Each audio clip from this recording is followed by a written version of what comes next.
Breaking news Hyderabad నుంచి రాజమండ్రికి బయలుదేరిన పాస్టర్ ప్రవీణ్ బైక్ విజయవాడ చేరుకోకముందే ప్రమాదం జరిగిందా? బయటకు వచ్చిన మరో సీసీ కెమెరా వీడియోతో ఇదే అనుమానం కలుగుతోంది.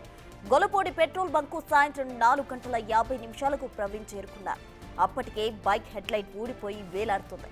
బైక్ నడపడంలో పాస్టర్ ప్రవీణ్ ఇబ్బంది పడ్డట్టు కనిపించారు. పెట్రోల్ కొట్టించుకున్న తర్వాత పాస్టర్ ప్రవీణ్ అక్కడి నుంచి వెళ్లిపోయారు.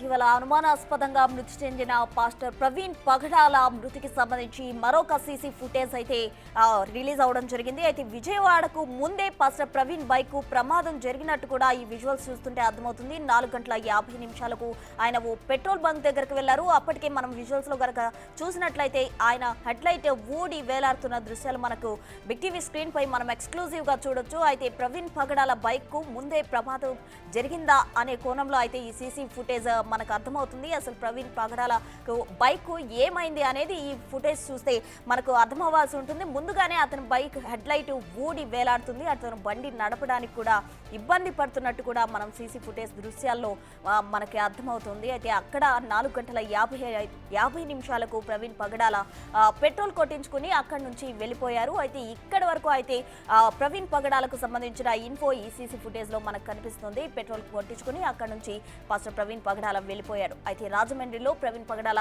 మృతి అనుమానాస్పద మృతిగా క్రైస్తవ సంఘాలు ఆరోపిస్తున్నాయి. ఎవరో హత్య చేశారంటూ కూడా ఇప్పటికీ అతని హత్యకు సంబంధించి ఎటువంటి కూడా ఇది హత్య లేకపోతే ప్రమాదమా అనేది ఇంతవరకు తేలని పరిస్థితి. అయితే మరో సీసీ కెమెరా వీడియో వెలుగులోకి వచ్చింది. దీంతో ఏమైనా కేసుకు సంబంధించి పురోగతి వచ్చే అవకాశం ఉందా అనేది మనం వేచి చూడాల్సి ఉంటుంది.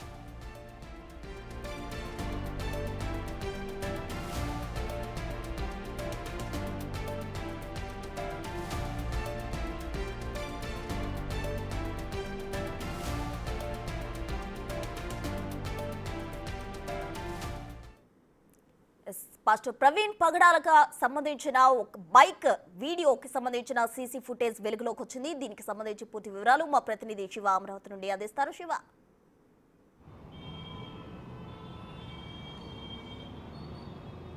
మొత్తం మీద చూసుకుంటే పాస్టర్ ప్రవీణ్ మృతికి సంబంధించి ఇంకా అనుమానాస్పదమే కొనసాగుతోంది. ఏం జరిగింది ఏంటి అనేది దాదాపుగా 6 రోజుల కాలంగా పోలీసులు విచారణ చేస్తూనే ఉన్నారు. కానీ దానికి సంబంధించి ఒక్కడు కూడా ముందుకు పడని పరిస్థితి కనిపిస్తుంది.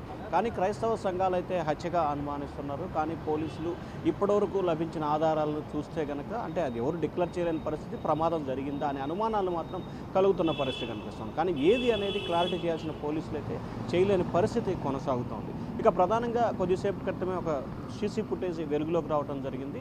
ఏదైతే గొల్లపూడి అంటే విజయవాడకు హైదరాబాద్ నుంచి సూర్యాపేట మీదుగా జగ్గైపేట అంటే ఏదైతే చిల్లకల్లు ఆంధ్రప్రదేశ్ సరిహద్దు ప్రాంతం చిల్లకల్లు చేరుకొని అక్కడి నుంచి నందిగామ నుంచి కేసర నుంచి గొల్లపూడి చేరుకొని గొల్లపూడిలో ఒక పెట్రోల్ బంకులో ఆయన పెట్రోల్ కొట్టించుకుంటున్న విజువల్స్ ఒకటి వెలుగులోకి రావడం జరిగింది. అప్పటికే హెడ్లైట్ పగిలింది.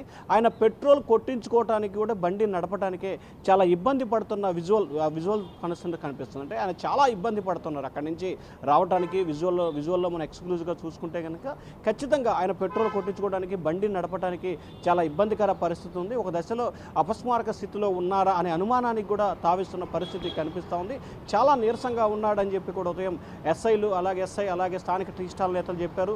అంటే సరిగ్గా 4:51 ఆయన గొల్లపూడి పెట్రోల్ బంక్ వద్ద పెట్రోల్ కొట్టించుకొని 5:30 సమయంలో అంటే 40 నిమిషాల వ్యవధిలో ఏదైతే విజయవాడకు సంబంధించి గొల్లపూడి నుంచి దుర్గగుడి ఫ్లైఓవర్ అదొక 3 కిలోమీటర్లు ఉంటుంది. అక్కడి నుంచి ఆర్టీసీ బస్టాండ్ నుంచి కూడా వారధి వైపు వారధ్ జంక్షన్ నుంచి కూడా మళ్ళీ ఏదైతే బెన్ సర్కిల్ ఫ్లైఓవర్. సో ఇప్పుడు మన విజువల్స్లో చూసుకోవచ్చు బెన్ సర్కిల్ ఫ్లైఓవర్. సో ఈ కింద నుంచి ఆయన వచ్చిపోయిన పరిస్థితి కనిపిస్తూ ఉంది.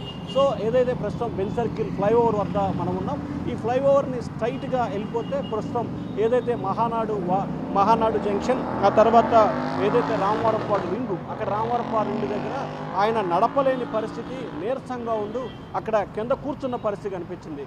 వెంటనే అప్రమత్తంగా అక్కడ గమనించిన ట్రాఫిక్ ఎస్ఐ సుబ్బారావు ఆయన వెంటనే పట్టుకొని ఏం జరిగిందని చెప్పి ఆయన అక్కడి నుంచి తీసుకువెళ్ళి టీ ఇప్పించే ప్రయత్నం చేశారు. అప్పటికే 5:30 నుంచి 8:30 వరకు కూడా ఆయన దాదాపుగా 2 గంటల పాటు అక్కడ రెస్ట్ తీసుకున్నారు. అలాగే అక్కడ టీ స్టాల్ నిర్వాహకుడు నాగార్జున కూడా ఆయనకి లైట్ పగులుంది, దానికి దారం ఇచ్చి కట్టాడు. కానీ దారం కట్టినప్పటికీ ఆ లైట్ నిలబడలేదు. తాడు తీసుకొస్తానని చెప్పి నాగార్జున, ఇటు ఎస్ఐ సుబ్బారావు ఇద్దరు చెరొక వైపు వెళ్ళారు. వచ్చేలోపే ఆయన అక్కడి నుంచి వెళ్ళిపోయిన పరిస్థితి.